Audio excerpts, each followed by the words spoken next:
Je tente un nouveau format. Bienvenue à toutes et à tous dans ce premier épisode de Leçons de film. Je pense que ça sera le titre de cette série.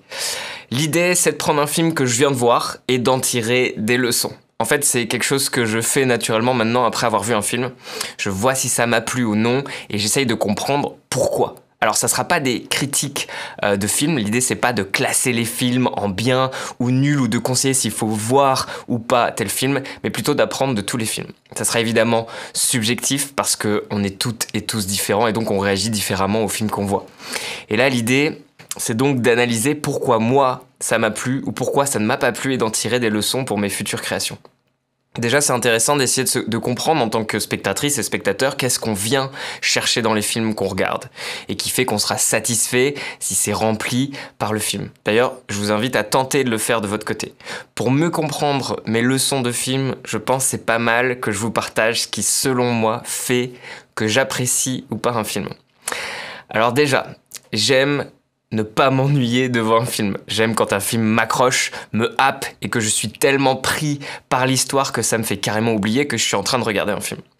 Encore une fois, l'ennui, c'est très subjectif. Certaines personnes vont s'ennuyer plus que d'autres parce qu'ils vont lire des choses dans ce qui se passe à l'écran ou dans l'histoire que d'autres ne vont pas voir, par exemple. J'aime aussi quand j'y crois.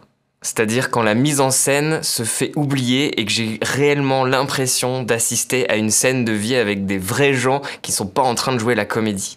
Donc j'aime quand les comédiens me font oublier qu'ils jouent.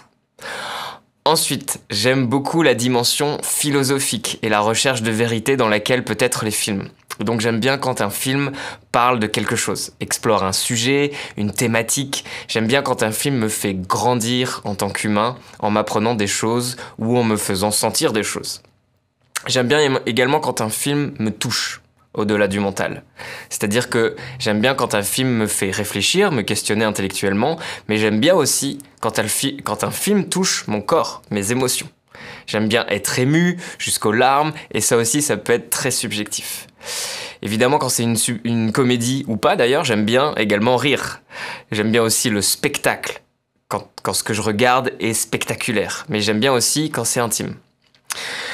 Voilà, en termes aussi d'image et de son, évidemment, j'aime les films avec de beaux plans, de belles images et des belles musiques, mais c'est presque secondaire dans le sens où l'image et le son, pour moi, sont au service de ce qui est raconté, exploré, traité dans le film. Voilà, je pense que j'ai fait le tour de ce que j'aime dans les films. Ça veut pas dire qu'un film réussi pour moi, c'est un film qui coche toutes les cases que je viens de citer, mais je dirais que ça doit au moins en cocher une ou deux ou plusieurs, et si c'est toutes, c'est encore plus incroyable. Donc si tu te retrouves dans mes critères, sûrement que mes analyses et les leçons que je vais en tirer peuvent t'intéresser, tu me diras. Pour ce premier épisode, je vais tenter de tirer des leçons d'un film écrit et réalisé par Quentin Dupieux, Fumer fait tousser, qui est sorti en novembre 2022. C'est un film qui m'a plutôt déçu, et je trouve ça presque plus intéressant et même plus facile de tirer des leçons de films qui me déçoivent. Donc voici les 4-5 leçons que j'en tire et que je vais développer dans cette vidéo. L'importance des promesses, l'importance de la narration, l'importance du sujet, comment faire rire par l'absurde, ou plutôt comment faire rire Guillaume par l'absurde, l'importance des enjeux pour le jeu d'acteur. Alors je préviens, je vais spoiler le film entièrement, donc soit tu le regardes avant, soit tu t'en fiches d'être spoilé, c'est ok aussi. Pour voir cette leçon de film, je te donne rendez-vous sur mon site rougevertbleu.tv. Il suffit que tu t'abonnes, pour ça tu cliques sur s'abonner, tu laisses ton nom, ton mail et tu peux choisir l'abonnement gratuit. Il n'y a même pas besoin de créer un nouveau mot de passe, l'identification se fait avec un lien dans tes mails. Ensuite, tu débloqueras l'accès à mes vidéos réservées aux abonnés gratuits du site et donc à mes leçons de film. A tout de suite sur rougevertbleu.tv.